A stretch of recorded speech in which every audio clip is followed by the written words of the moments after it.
many, many thanks to the organizers, Sanjoy, Namita, Kating, William Dalrymple, for bringing Indian sunshine here, bringing joy here, where we can all indulge and escape from our everyday concerns to just talk about and think about books and literature and any sort of ideas that appeal to you. So I won't go into detail because we have such little time. We've got 60 minutes, so we've got such an informed panel of speakers that I will have the lightest of touches as a moderator and leave them to tell you whatever you need to know. And if you find there are gaps, you'll have an opportunity for question and answers towards the end. So as you've already know about the theme, so I'll start with asking you all, if I may, each of the speakers, is would you say you're monarchists? So let's start with Philip. Well, as we were about to go in, sort of Rita was sort of suggesting that I'm on the kind of extreme Republican wing, which I'm really not. But I think in Commonwealth circles, I sort of described something which I call British Shintoism, which seems sort of particularly prevalent within Commonwealth circles. But interestingly, Lord Ashcroft, Michael Ashcroft, recently did a big survey of public opinion across the Commonwealth realms. And he divided opinion, and it works out very nicely, almost in equal quarters. There are kind of ardent Republicans, moderate Republicans to don't know, moderate monarchists, and ardent monarchists. And I'm somewhere in that kind of wishy-washy space, and I'll explain, you know, if you know, someone could grant, you know, any wish, I would probably wish for Britain to become a republic out of a sort of sense of romanticism. But I think that I think the arguments for that are kind of slightly equivocal, and I'll explain that. The reason I became interested in studying monarchy was not because I had particularly strong feelings about it, but I'm a historian of End of Empire, and when I was working on the British documents on the End of Empire volume on Central Africa, which I edited, I found something interesting, which was that around 1962, the British government, rather than begging African states to retain the Queen as their head of state, was almost bullying them to become republics on independence. And as a historian, your ears always prick up when you see something that you don't expect, that seems sort of counterintuitive. And that turned into the book Monarchy and the End of Empire, which is sort of exploring the sometimes unexpected ways in which monarchy works within a kind of decolonizing perspective. And then, because I was at the Institute of Commonwealth Studies, and I wrote a book, a rather skeptical book about the Commonwealth, you kind of have to have a chapter on the monarchy, because frankly, it's all that the media is really interested in when it comes to Commonwealth stories. It's the only time, you know, we would get, you know, lots of press inquiries. Wasn't heads of government meetings, it was some sort of royal event. And of course the Queen's death and the coronation, there were loads of those. So I'll explain probably in this conversation why my own feelings are a little bit equivocal, but I think it's a fascinating subject. Tripurdaman, over to you. What is your perspective on this topic? Just a broad outline. I actually differ a bit from Philip in that I would identify as a monarchist. And again, this is a very tired old argument that I bring out, going back to Walter Bagehot and the dignified and the efficient parts of the Constitution. And I do place a lot of store by it. I do think the monarchy, at least in Britain, and the idea of constitutional monarchies generally keep symbolic and ceremonial power out of the hands of elected politicians, and ipso facto prevent a certain kind of authoritarianism and dictatorship, because I have never seen any great dictator survive without spectacle, without pomp, without ceremony. And purely by keeping that out of the hands of elected political figure, especially those with authoritarian tendencies. I think there's a very functional, instrumental argument to be made, which I buy into completely. Right, thank you. So lots to follow up on that. What about yourself? I'm a lawyer, and my clients are sometimes frustrated when I respond to their question by saying it depends. And my answer to your question is also going to be it depends. I'm a Republican in India, and I'm a monarchist in the UK. Oh, that's And the reason for that is as follows.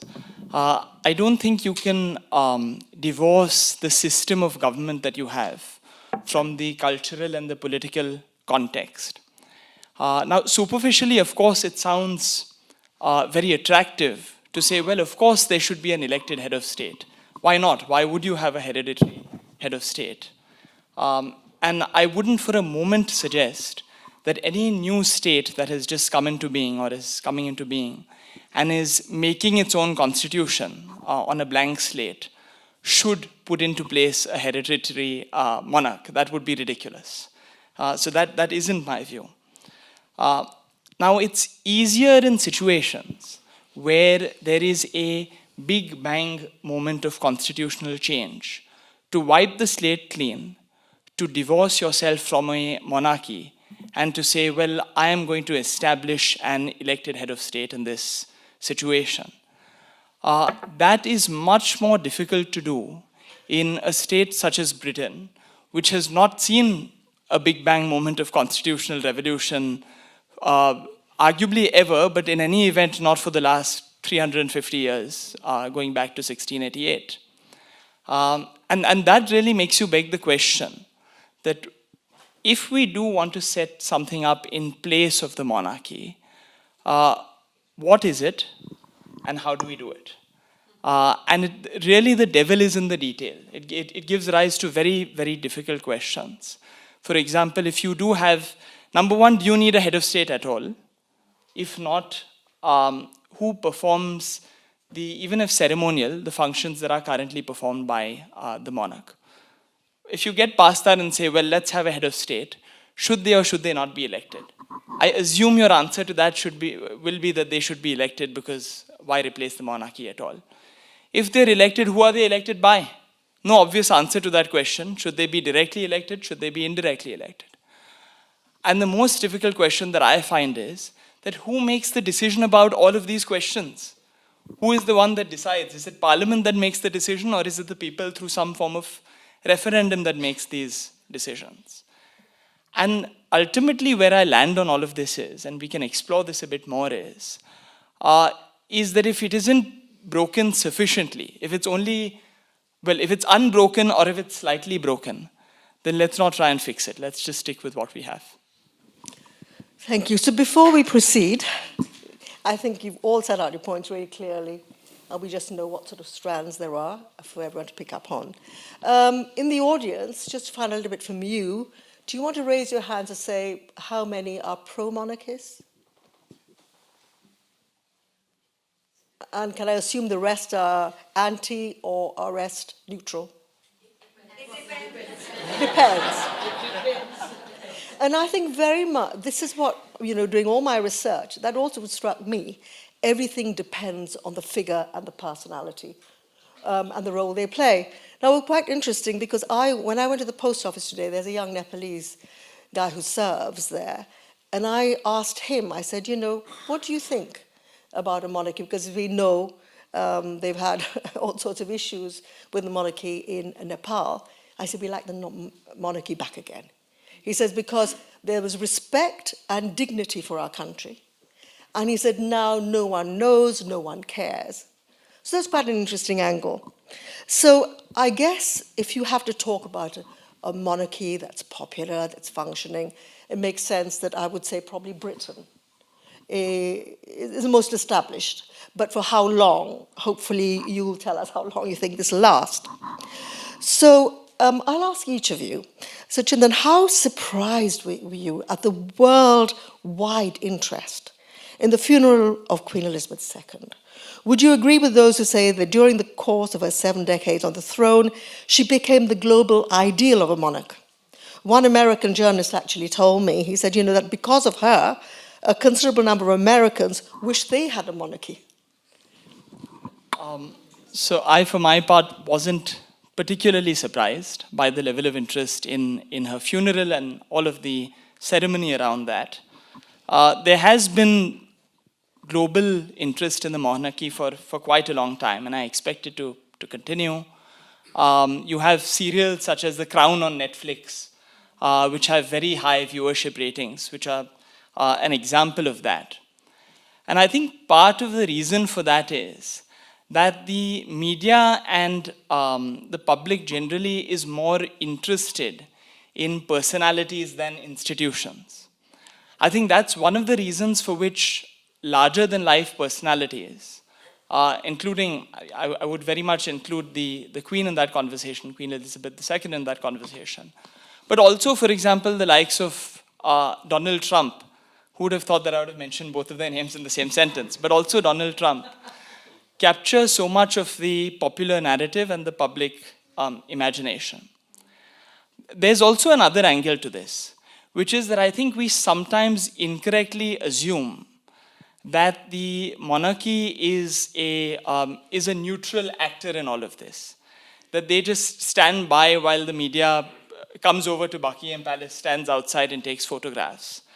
But of course, that's completely untrue. That's not the case. They are very sophisticated in this game. They have they have a number of advisors. They have a media team. They have a sense of how their own image should be portrayed. And that's ultimately because they themselves know that their own continuation depends upon their public support and their popular legitimacy. So what about you, Tripurdaman? Were you among the crowds that were turned out for the Queen's procession, all the events? Before that, the Jubilee celebrations and her funeral and the coronation later? I did go for the Jubilee. I didn't go for the funeral, unfortunately. But I'm again, like Chintan, I'm not surprised. First, of course, because personalities evoke that kind of interest. But I do think ritualism, sort of pomp, ceremony, highly choreographed, a large scale, very theatrical events have a resonance and power of their own. They're not just a performance put on to entertain. And there's a vast amount of academic literature on this as well, going back, hundreds of years. And they evoke a sensibility that, goes back, I'd say, to the dawn of time. There's a fascination for mass ritual. There's a fascination for mass theater. And both the coronation, the jubilee, the funeral, all of them captured it. And this is very much an aspect of statecraft that is often neglected. It's not entertainment. It's not pure theater. It's not just a kind of ploy to gain attention. It's very much a part of what grants it legitimacy, as Chintan says. It's a very sophisticated operation done for a purpose. So I'm not surprised that there was that interest.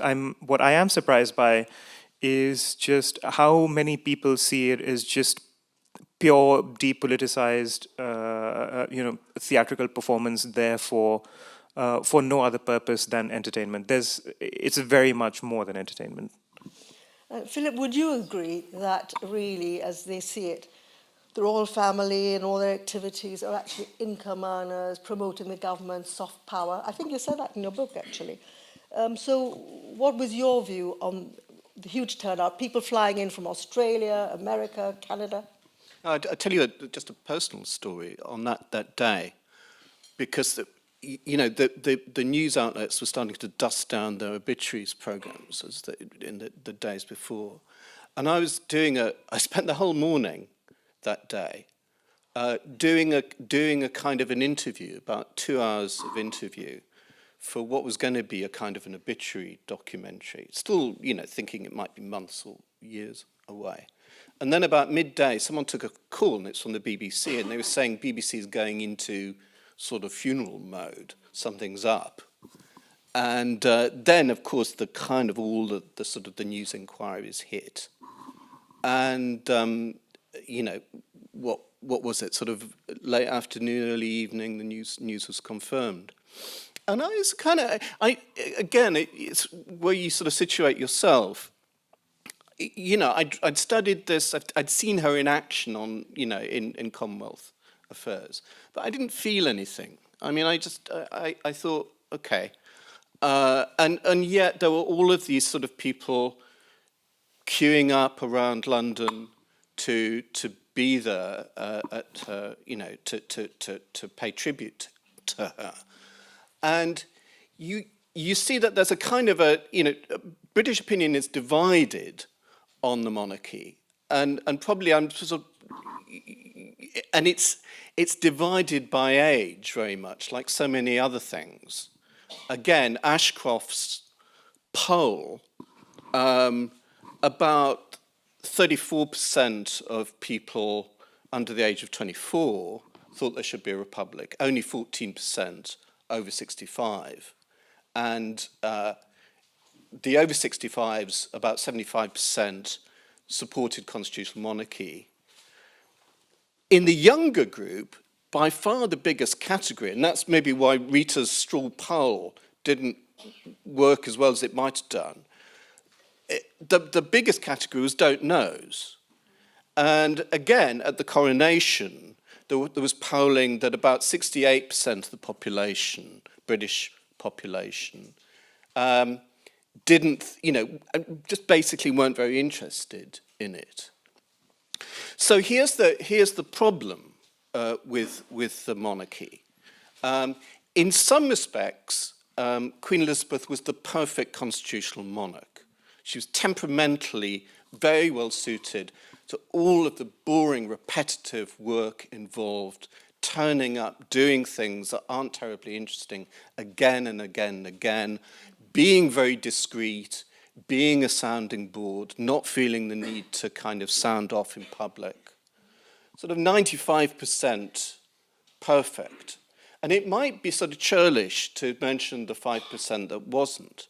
But I don't think anyone could ever accuse her of being a kind of constitutional scholar or expert. She was interested in people.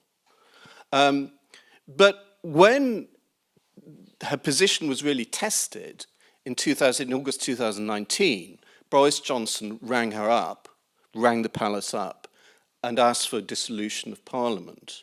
A proroguing of Parliament. The palace just said yes. They didn't seem to spend very much time thinking about it. They didn't seem to consult. And this is the problem, that the Crown still has, and the monarch still has considerable constitutional powers, which are used very, very sparingly and infrequently. But they're there, and in a sense they have to be there.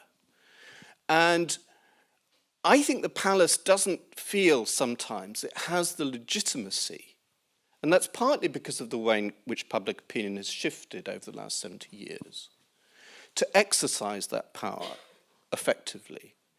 Nor do we know as a population how that relationship with government really works because of excessive official secrecy around the palace.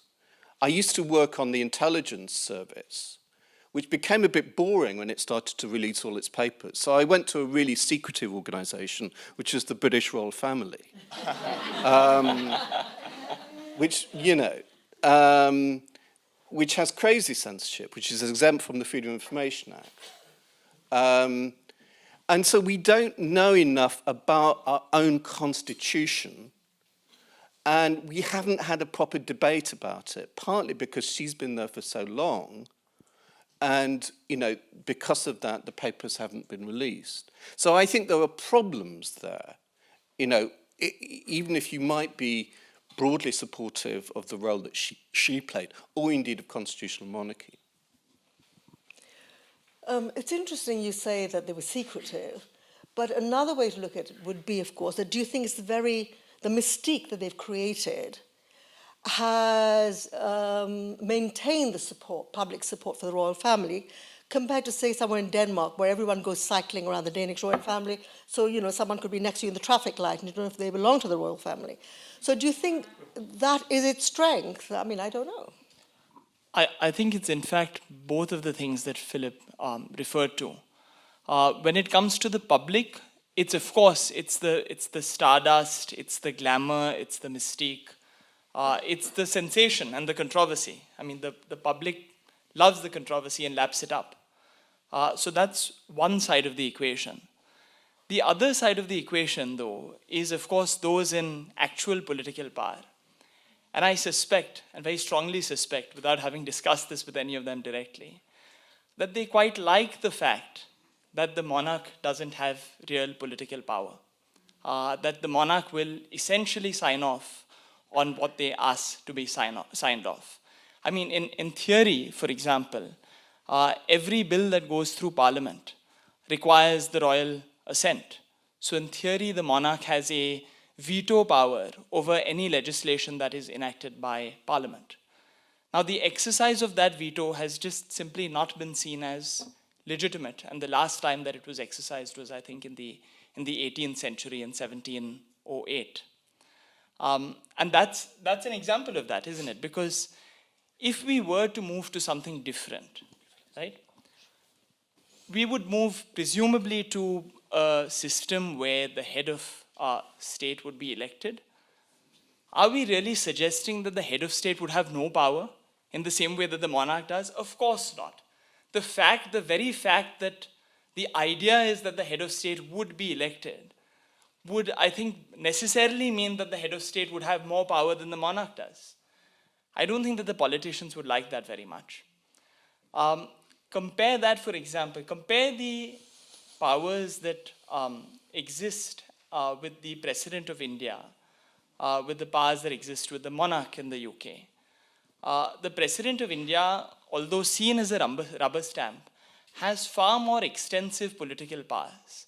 And that's because of the nature of their office. It's because of the fact that they are indirectly elected. So there's this quite happy compromise where the public likes it on the one hand because they get the stories, they get the gossip. And the politicians like it on the other because the monarch just doesn't interfere and doesn't get involved. You want to say Can I just one point? Of course, you've got to go back, I think, to Queen Anne before, since a monarch actually refused to give royal assent to a bill.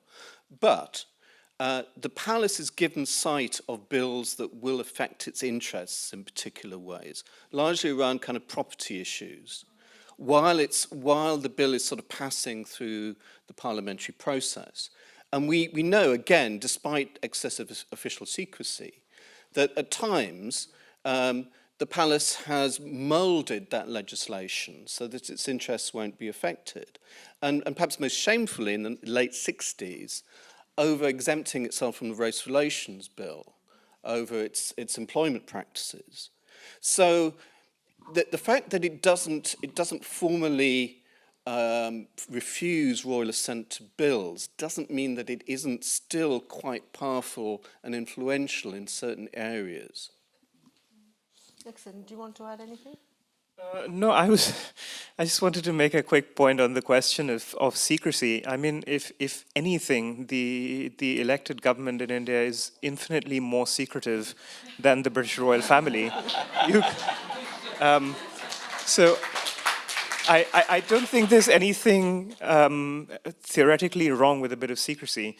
It's what serves to as Chintan was saying, to preserve the sort of mystique of the British royal family. But you can write to the Royal Archives in Windsor and say, you know, I'm working on X, Y, and Z, and they'll give you an appointment. They've fired most of the archivists, so they'll give you an appointment a few months down the line, and they'll bring out boxes of what you want to see, and that's far more than you can get out of the elected Indian government. So I don't think there's anything wrong with secrecy, and I also don't think, again, going back to the fact that it brings them a bit of celebrity, the choreographed public interactions are very much a part of the gaining of public legitimacy. I mean, every larger than life political figure engages in that. It's very much a corpus of the way modern politics is conducted under the glare of 24/7 news cycles. So I don't think those are matters of criticism. I mean, regardless of what one may feel about the politics of India, you look at the opening of the inauguration of the new parliament. It's heavy on symbolism, on ritual, on sort of highly choreographed mass ceremony, and there is a reason for it.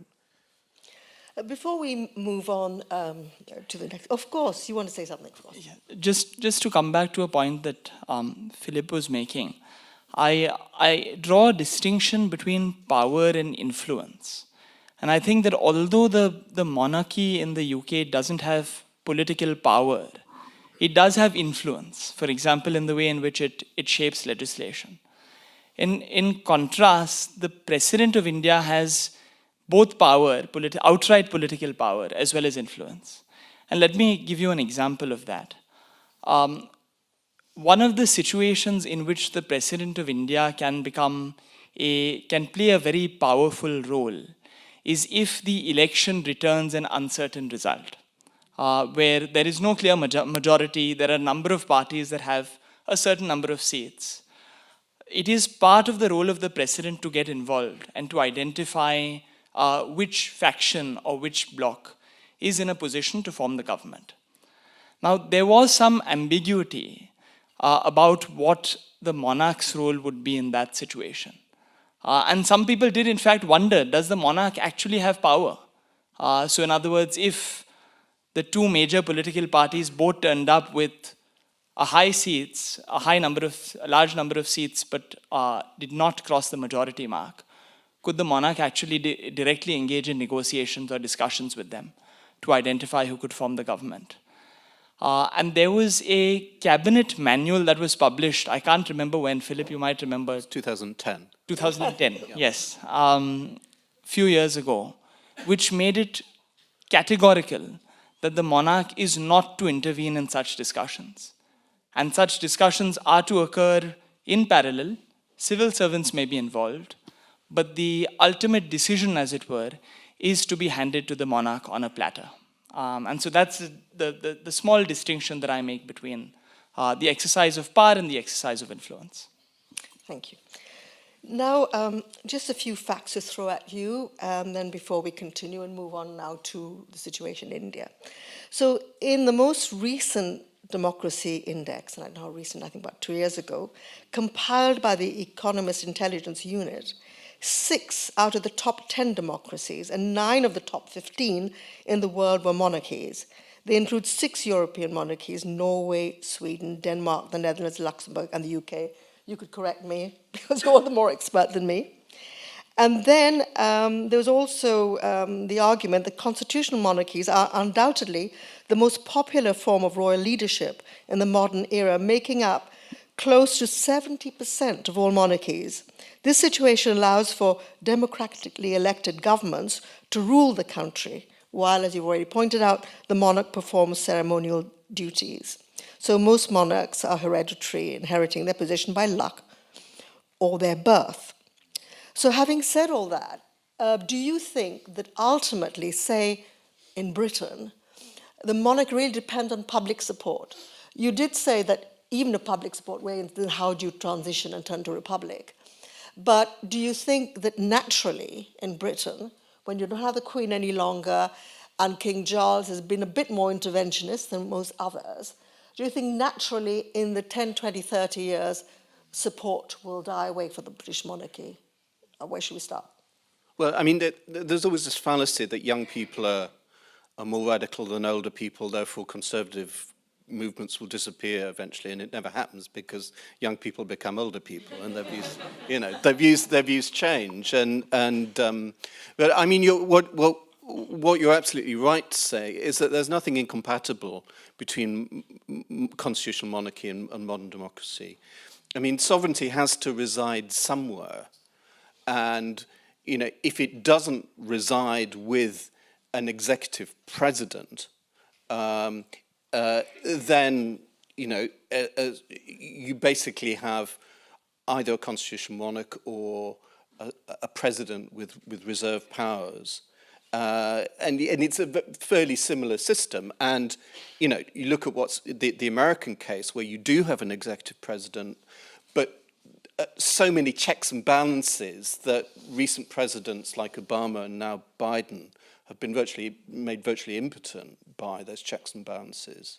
It's not, you know. So, and there are various forms of constitutional monarchy in Europe as well. I mean, you mentioned the Swedish case.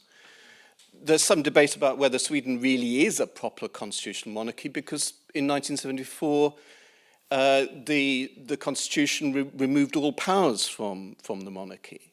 So they are purely symbolic. And the sorts of residual powers that reside in the British monarch are exercised by, you know, the Speaker of the Swedish Parliament and other individuals. So, yeah, there's nothing wrong with the system, and, you know, the hereditary principle doesn't necessarily create worse people than the democratic system. I mean, look at the UK, you know.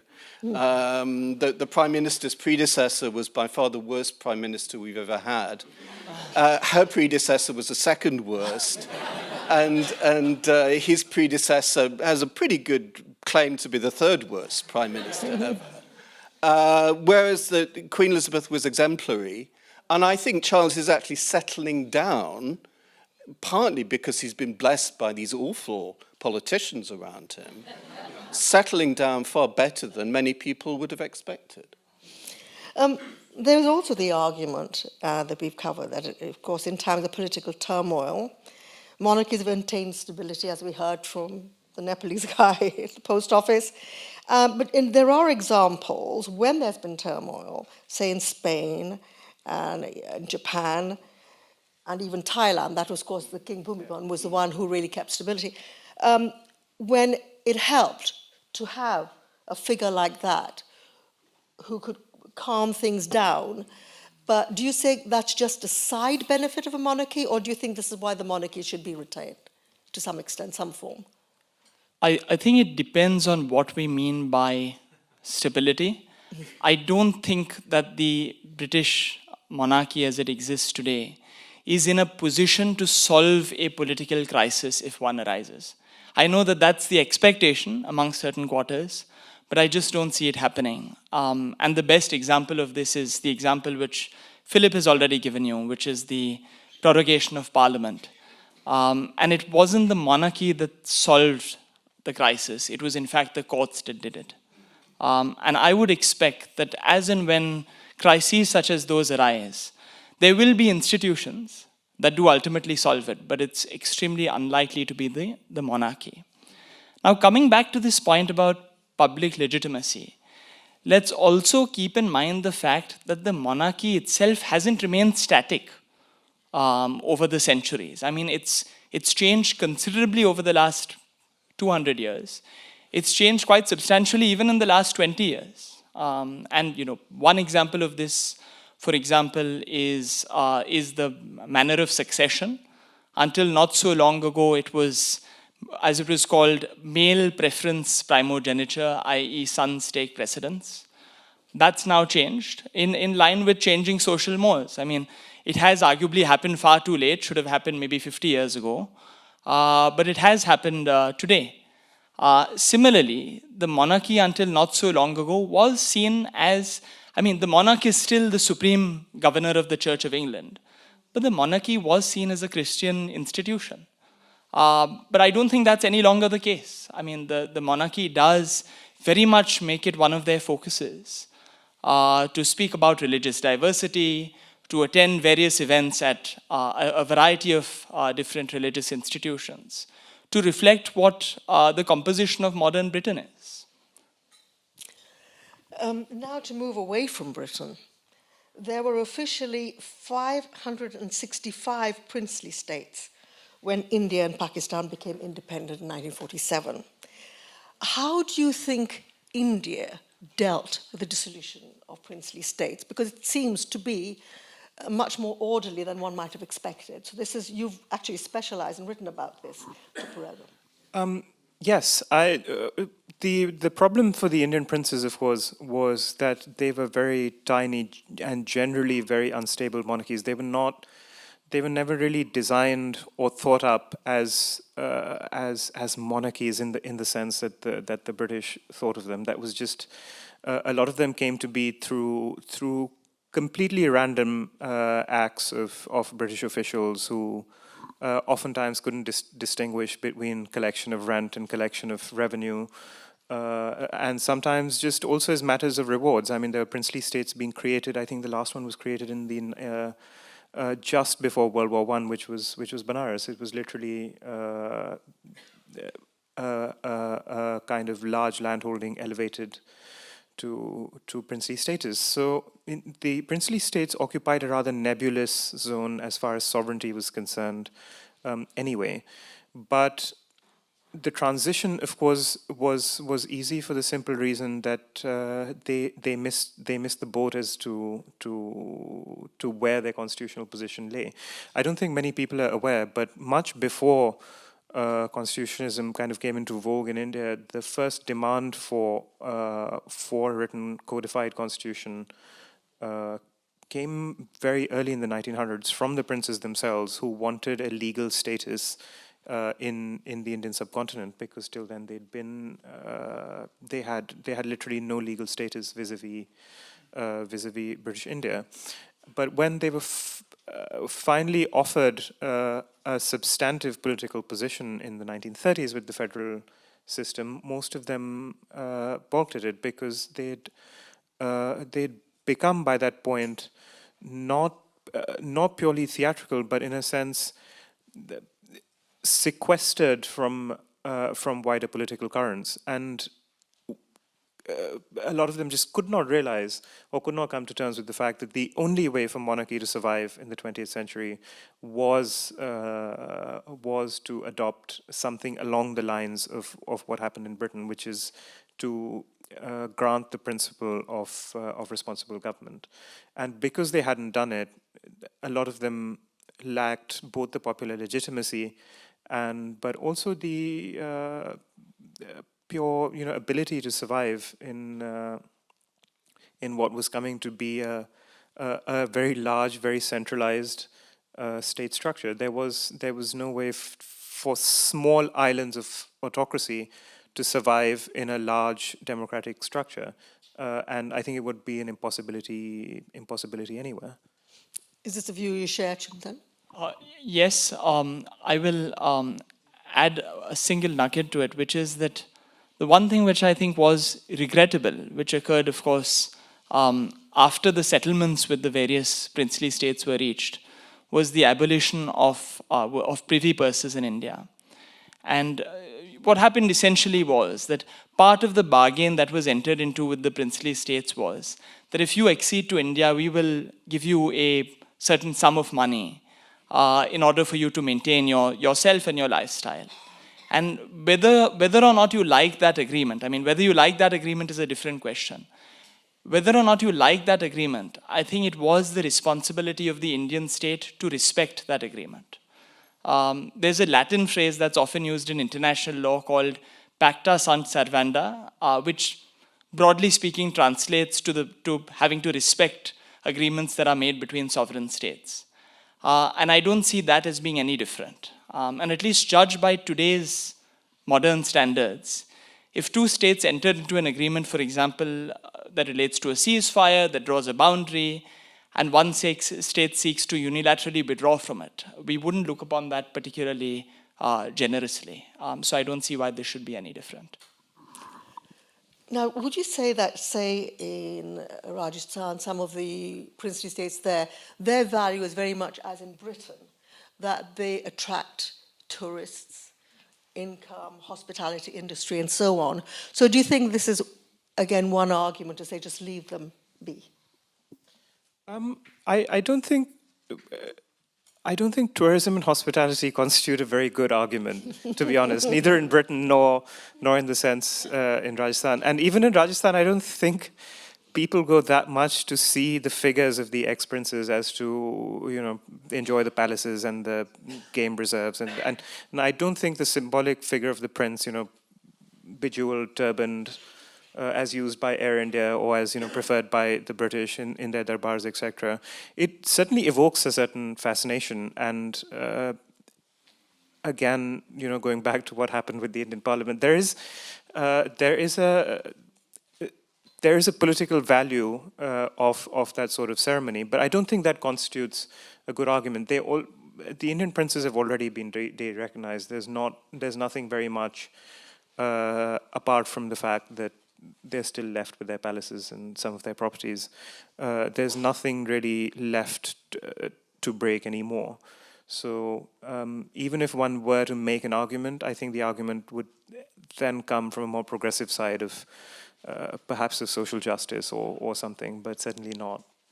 I wouldn't buy it to the idea of tourism. Well, one wonders. Oh, sorry, you want Chintan, yes. Just to add to that, I think in fact Rajasthan demonstrates that tourism is not a good argument for retaining monarchy in the UK. Because no one is suggesting that if the monarchy were to be abolished and the royal family were to have to live in a tiny townhouse in Kensington, oh dear, that Buckingham Palace would suddenly be destroyed, right? I mean, Buckingham Palace would be there, all of the other royal properties would be there. In fact, if at all, you'd open them up completely and allow people to access them in ways that they cannot access them today. So I suspect that they may, it's probably at best neutral because you don't have active royals, but there may in fact be a positive flip side to abolishing monarchy for tourism. But I don't think that tourism is critical in either direction. So how do you think the poor British tabloids would continue without daily doses of Harry and Meghan and all the drama? They'd have to find something else to fill it with. Anyway, so I think now is the chance for you all. You've been listening patiently, and now is your time to direct your questions. Okay, the gentleman at the back there, yes? What is your question, and to whom would you address it? Gentleman there holding up the program. Yeah.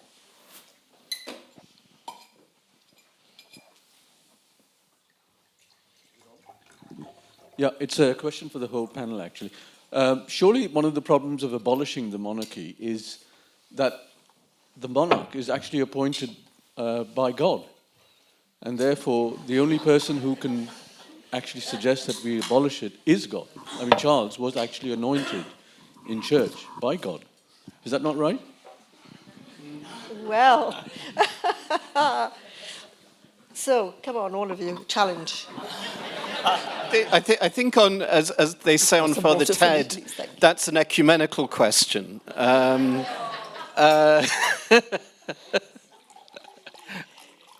you so much. Gosh. It's an interesting fallback position, and it's one. I mean, it's clearly, the God issue is clearly there in the coronation service because, the word on the street was that Charles had been quite impressed by the Commonwealth service in the Abbey, this multi-faith service.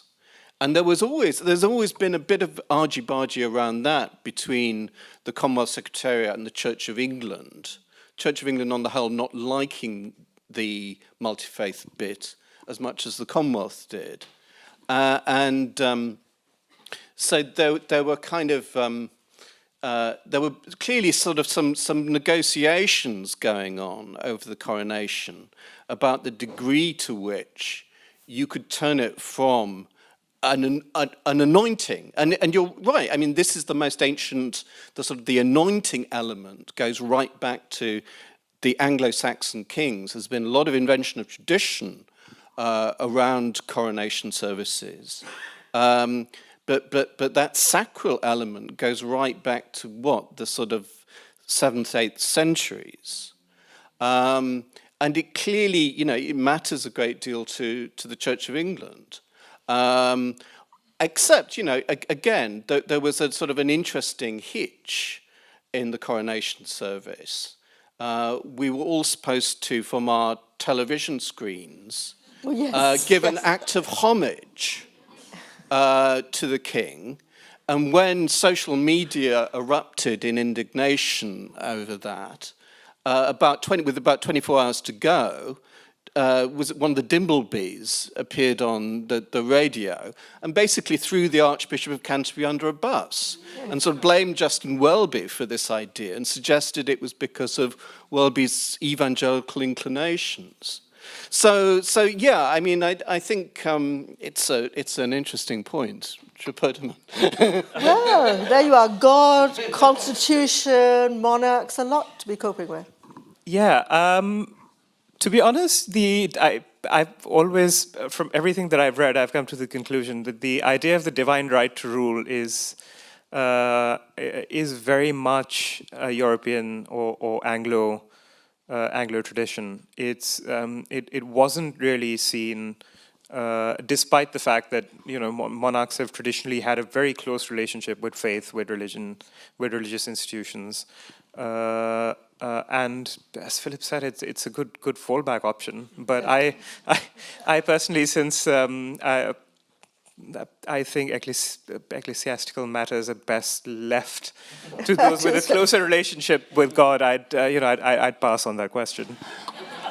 This is where I ask: is there a Monsignor in the audience we could call on? No. Chintan, what about you? I suppose it depends on what you mean, and in fact. In fact, I'm not very clear what we mean by the abolition of the monarchy. I mean, I've always understood that phrase to mean the elimination of the constitutional role that is performed by the monarchy. And that is not inconsistent, I don't think, with the monarch having a divine right. So, I mean, the monarchy can remain in place. Perhaps they can have their titles. They can remain as they are without public funding, perform no constitutional roles. And that is arguably consistent with having the more general divine right. So we don't make them complete civilians.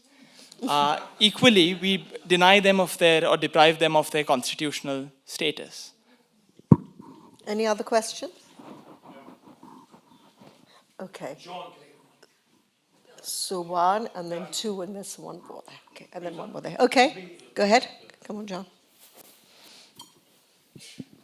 I think the last Nepal king was regarded as a god, wasn't he? But they got rid of him fairly quickly. My question is not about gods or about kings. It's directed at Philip, probably the arch critic of the Commonwealth, who's prominent in Commonwealth institutions. How important is the future of the monarchy in this country to the continued role in the Commonwealth? It seemed unlikely that William will succeed as the head of the Commonwealth. The Queen fixed it for Charles at the Chockham in London, but if she hadn't fixed it, it might not have happened voluntarily. So if William isn't the head of the Commonwealth, that makes the Commonwealth different, but does it also reduce his stature, and does it make any difference to his survival? I think the Commonwealth will survive. I mean, I think, and it's so poorly understood. There was an awful lot of coverage, as you'll have seen in the newspapers over the last year or so, about can Charles save the Commonwealth?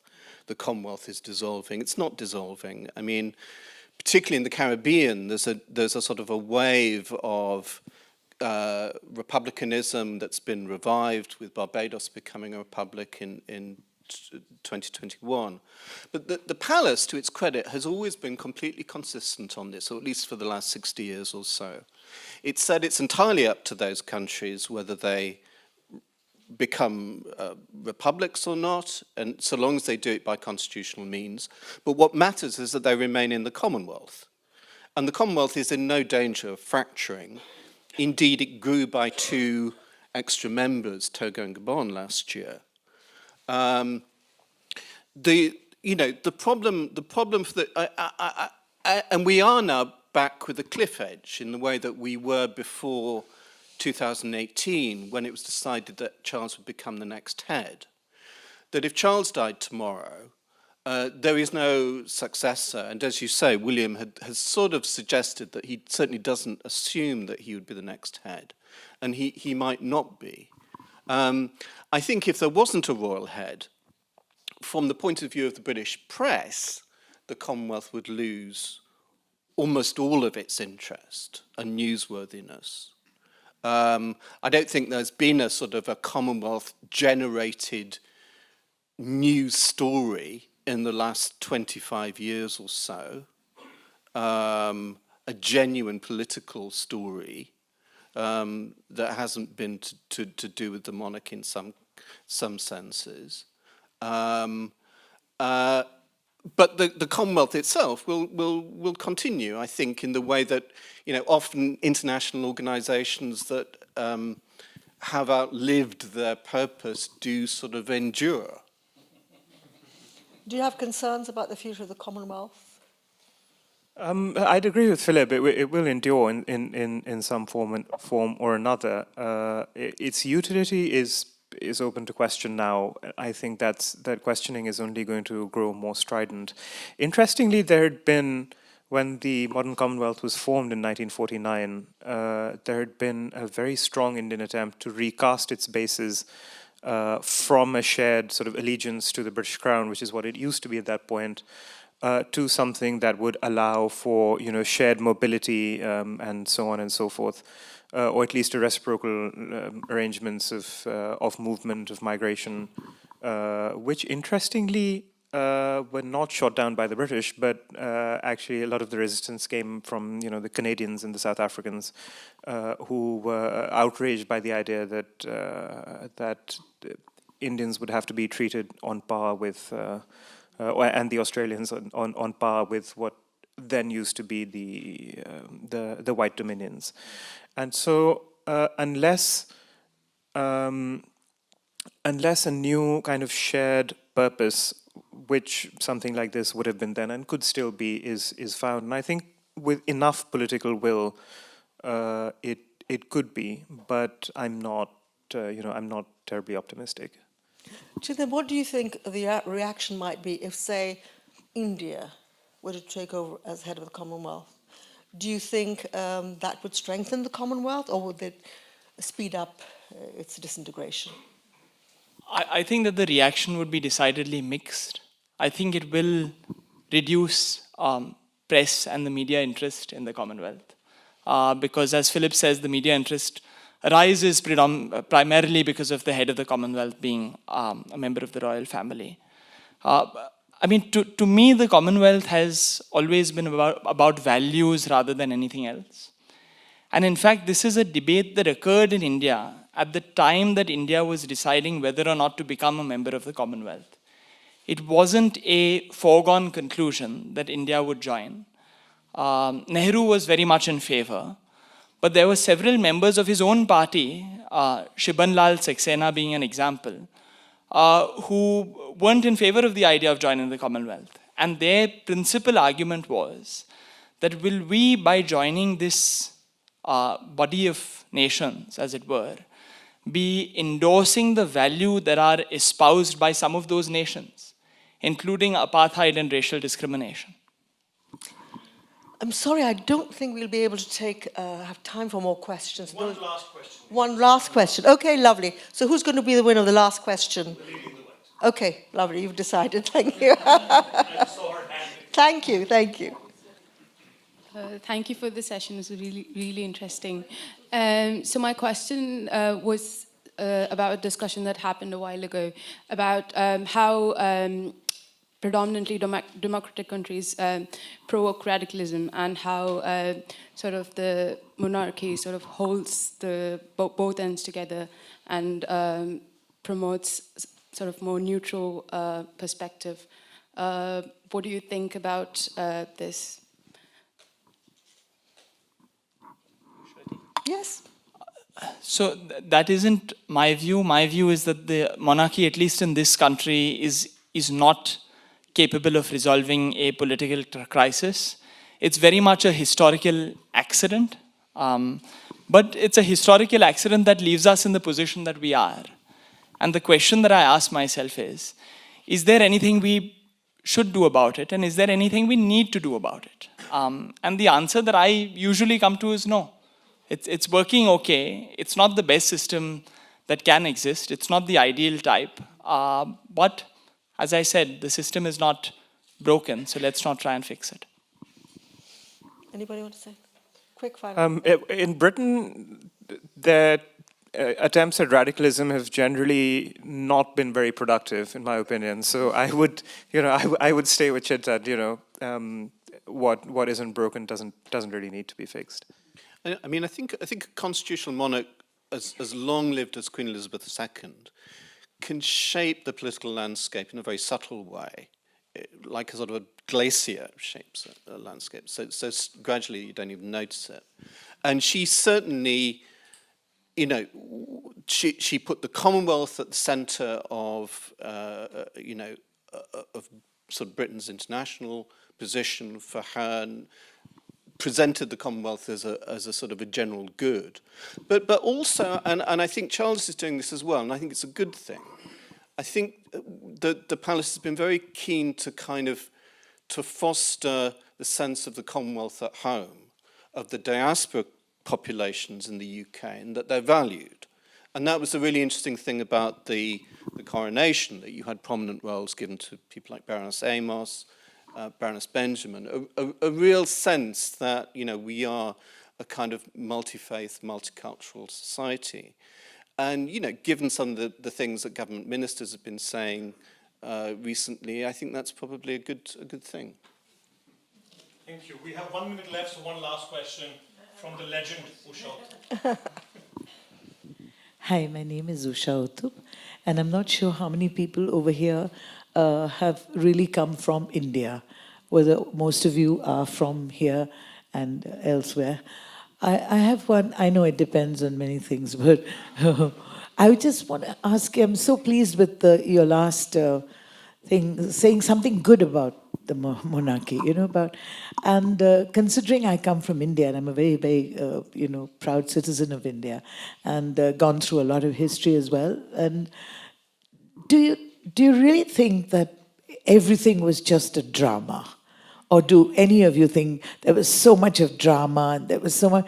Do any of you have any idea how much the Queen, the rituals and the systems and all the amazing things that happened during the funeral and then the coronation?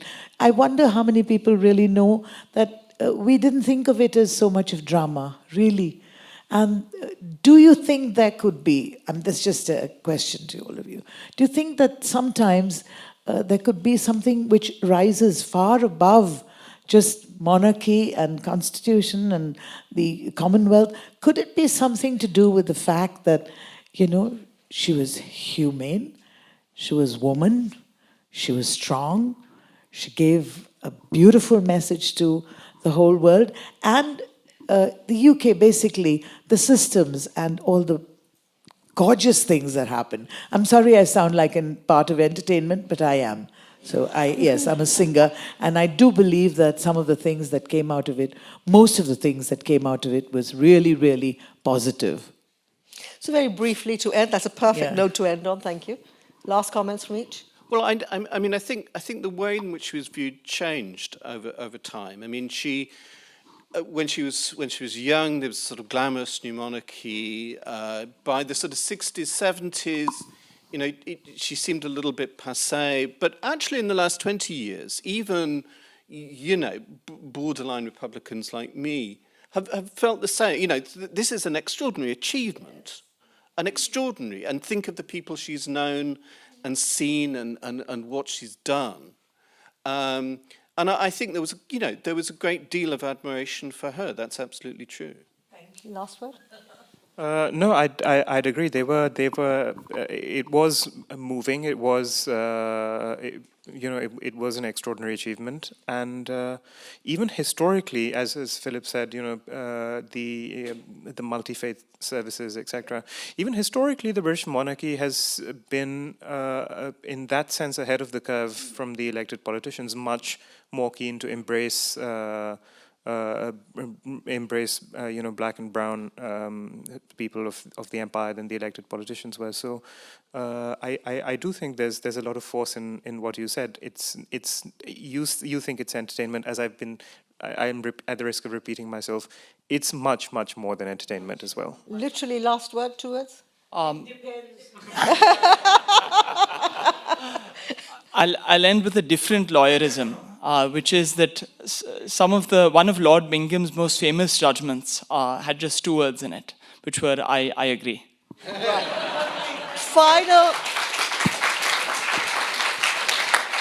A final straw poll. You've heard from our most informed speakers. So now, if you had to press a button and you could banish monarchies all over the world, how many of you would press that button? Still more or less the same as who are pro and anti. Right, I don't know what that proves, but we heard from you. So thank you very much for your contributions, and thank you all for being a wonderful audience, and thank you for the organisers. Thank you.